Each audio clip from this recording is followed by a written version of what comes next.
What's up, guys? Coach Vassar, thank you for joining me with OTF Audio Daily Beats. As always, appreciate you tuning in, listening to me talk about these workouts. If you find value in them, the information is in the description to support me. If you have any feedback, let me know. We're going to talk about Thursday, June 12th. This will also repeat on Saturday, the 28th. We're going to see endurance on the treads, rowers, and then strength on the weight floor. We'll talk about the 2G, talk about the 3G, and then wrap it on up. So for the 2G today on the treads, we're gonna have an endurance block with repeating 3-minute pushes and 2-minute base efforts. Sometimes we train for the push, but today's focus on mastering your base.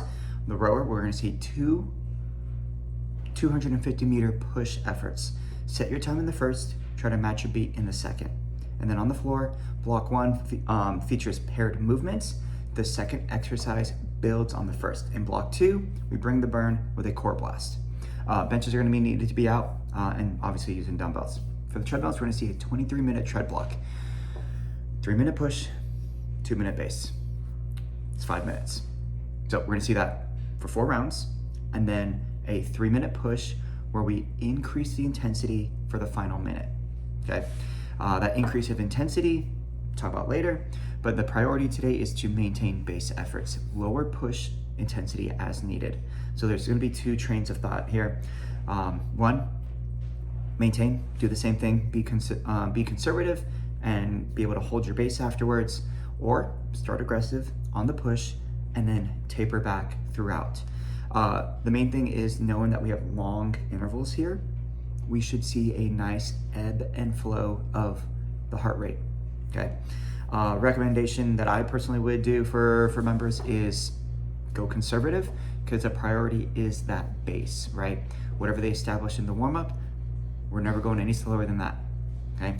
Power walkers, they recommend at least 4% incline or greater. Maybe they increase their walk speed. Joggers and runners, 0.5 to 1. Knowing that they have 2 minutes, they could go up to maybe 1.5. Bikes and striders alternate between 3 gears over base, maybe 4, and then back to their base gear, okay? All in all, nothing too complicated when it comes to this endurance block. The main thing though is heart rate slowly trends up to the orange about halfway through. It's about that 90-second mark to 2 minutes into that push. We should be tapping into that high green, low orange, and it should kind of stabilize there. And then during that base for the first 20-30 seconds, it's going to stay elevated before it starts to taper off and lower a few beats per minute.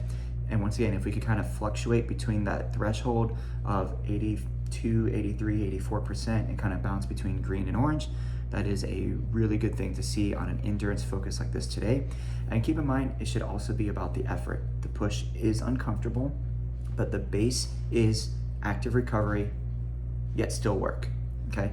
For the push, you can only say a few words at a time. Base, challenging, but doable. You could say a full sentence. You could sing along to the music. You could have a conversation with your neighbor, kind of, okay? If you have a full-on chatty-catty breakdown of Real Housewives, that's probably too easy. But you should be able to check in with your neighbor, you know, see how they're doing, see how you're doing, and you should feel strong, okay? One thing to be aware of is the second group of people who come on, they're gonna have a full body circuit on the floor, so they are gonna be fatigued before they hit that 23-minute tread block. So they truly might be more conservative on those pushes compared to the group that starts on the treads and they have fresh legs, okay? This is a great day to also prioritize form education on the treadmill as a jogger or runner and as a power walker, right? And the mechanics that are needed as far as like where the feet are stepping, are they crossing over, are they staying in the lane, are the arms moving front to back, are they nice and light, are they drastically pumping the arms, are they going across, things that kind of help be more efficient over time, okay? And finally, breath work. Slow and steady with that breath, make sure that they are breathing, they're not holding their breath, and they feel relaxed, okay? When it comes to that final minute, once again, the goal is to increase that intensity, so at least back to that uncomfortable to very uncomfortable feeling. Maybe it's only 0.1, 0.2 more than what they're doing. Maybe it's an all out, depending on how they feel. And there we go, simple. Now, when we look at the weight floor side, we're gonna see a back-to-back superset. It's the same muscle group, 5 reps for 2 different exercises. The recommendation is to treat it as 10 reps, so moderate to heavy weight, and we should hit that point of fatigue by rep 3, 4, or 5 of the second exercise. If they need to use 2 different weights for the 2 movements, great. Just make sure that they have the weights nearby so they can transition between the 2 movements quickly with minimal downtime. Because once again, the goal is to do all 10 reps, then rest. We're gonna see seated shoulder press. So slightly tucked in, all the way up, all the way down. After 5 reps, palms come in, full rotation for the Arnold press, okay?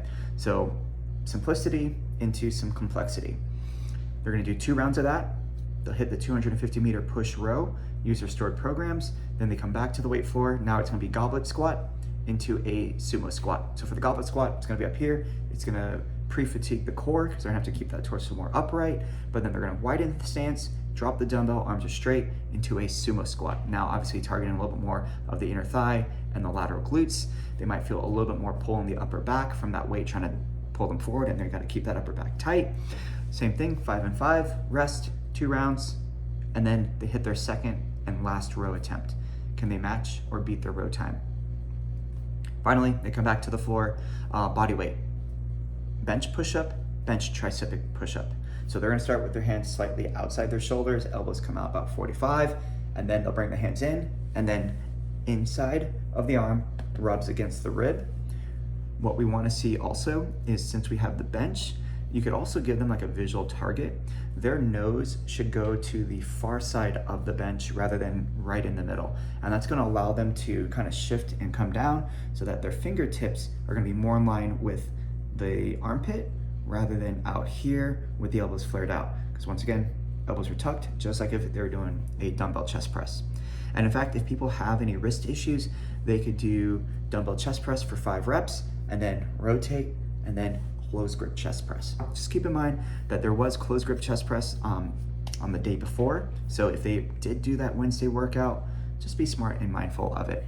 The push-up is great because it is also an opportunity for core engagement because they are in a plank. So remind members that, hey, this is also a core exercise. Hint, hint, wink, wink. No need to do bicycle crunches on your own. All right, 2 rounds of that, and then they're gonna repeat all 6 movements as a bonus. As far as the row goes, specifically 250 meters for a push, because it's such a short distance, opportunity for stroke rate to be slightly on that higher end, maybe 26 to 28 with a more moderate leg drive, 7 out of 10.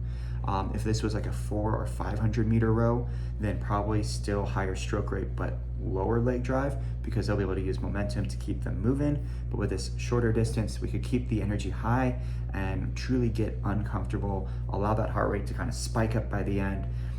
They get a little breathy, but then they come to the weight floor, okay? After that second row, they are done with it, so they could wipe it down and then bring it on back. Now the second block on the weight floor is 3 minutes, and this is gonna be happening during that final push on the treads. It's a coach's choice core blast. They recommend 2 or 3 exercises, rep count or time-based for those 3 minutes. And then they recommend a finisher for 1 minute. So really it's like 2 minutes of whatever into a 1 minute finisher. Looking at the template from before and the next day, as far as core stuff goes specifically, there isn't too much. Except for like some hollow hold positions. Not hollow hold. What was it? I was just looking at it. Yeah, the hollow hold on Friday. You'll see that with a closed grip chest press. And of course some hinged positions. So working on stabilizing the spine. So there's not a lot of rotation work being thrown in between Wednesday and Friday, the day before and the day after. So this is a good day to maybe throw in rotational movements, whether that's like torso rotation, bicycle crunches, or weighted like wood chops. Simplicity is always great. You could go more off of time-based, so that way you can just get them set up and then get them going and keep them all together. And then with that finisher at the end for that 1 minute, you know those members who love to hold a plank, well, maybe today's the day you leave them satisfied and get them to hold a plank for that final minute, okay? That's 2G. When we look at the 3G, treads, rowers, 1 long block, weight floor, 2 blocks. The treadmills, they're gonna see a 2.5 minute push followed by a 90-second base. Very similar to the workout on June 9th, almost, except they have a little bit more time in base. Same idea though, maintain base intensity, lower push as needed. They'll have 2-minute push, 90-second base, a total of 3 rounds. And then they'll go into a 2.5 minute push, and we're gonna increase the intensity for the final 30 seconds. All right, same thought process applies for this 14.5 minute block. The rower is a 600 meter push row on repeat with 2 different bodyweight exercises. The row itself, the goal is to match or beat their time. So this one, because it's a longer distance compared to the 2G, still 26 to 20 on that stroke rate and a little bit less leg drive, maybe 5 or 6 out of 10. So that way they are moving with that momentum to keep the water going. And emphasize breath control. Exhale as I drive back, inhale as I slide back in, 1 count back, 2 counts forward, okay? Obviously with that longer row, heart rate should definitely trend towards that high green, maybe tap into that orange around that 400 meter mark. Last 150 to 100 meters, definitely in that uncomfortable orange. And then when they finish, they could rack their handle. If they're gassed out, probably too aggressive, but when they rack their handle, they should feel like, okay, that was tough. And then they do their 2 movements. They're gonna see foot exchange, where they swap their feet, 12 reps, and then the in, out, out. So start with the feet apart, 2 feet in, 2 feet out, that's 1, 12 reps. And then do it again, match or beat their time. So definitely use stored programs, use split time as a gauge to track and make sure they keep it consistent. And there you go. With that time frame, you'll probably see about 4 rounds, I would say, at most, between the row and the movements, because the row is probably gonna take about, 90 seconds to 2.5 minutes for most people. So wait for first block is the 2G block, just without the rowing. They have 10.5 minutes of their 3 different supersets, same setup. Shoulder press, Arnold press, rest, do it a second time. Goblet squat, sumo squat, rest, do it a second time. Bench push-up, bench tricep push-up, rest, do it a second time. And then repeat everything as one big block. And then they also have that same coach's choice core blast, but only 2.5 minutes, okay? And then so they'll have 2 minutes of that into a 30-second coach's choice core finisher. Simple, there you go. So once again, Thursday, June 12th, and then that's gonna repeat on Saturday, the 28th. Coach it down.